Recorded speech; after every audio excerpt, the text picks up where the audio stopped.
We zijn hier vlak bij de waterzuiveringsinstallatie van Grauw. En het geweldigste van dit plakje is hier, hè, dat is Tjenkest, hoe al die prottes, jongens, een slierplakje ziet je. En ze komen overal, van Reduzem, van Jessem, Acht van Jennewoud. Ze komen eigenlijk overal bij elkaar. En dan is het hier helemaal vol met honderdduizenden prottes. Het is een magnifiek gezicht.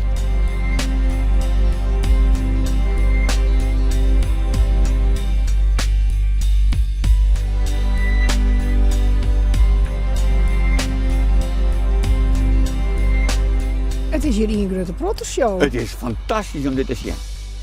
En dan vraag je jou, hoe kan het? Hoe kan het dat die prottes bij elkaar opbotsen? Het kind staat te wijzen dat ze alle jaar ongeveer in een snelheid van 25 km per uur naast elkaar vliegen. En ze houden de bollen in de gaten. En zodra een boorvogeltje naar rechts gaat, dan gaat die zwerm ik naar rechts. En dan komt de volgende gaat naar rechts. En zo volgen ze elkaar helemaal. En ze maken de mooiste bewegingen.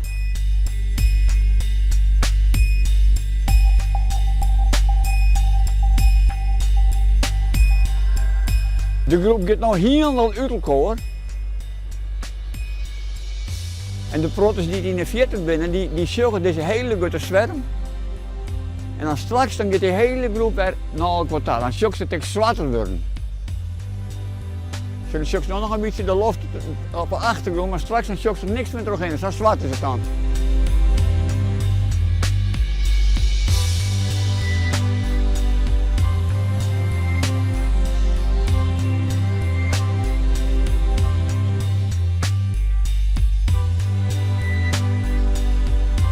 Nu hebben we een prachtige groep, daar gaat die.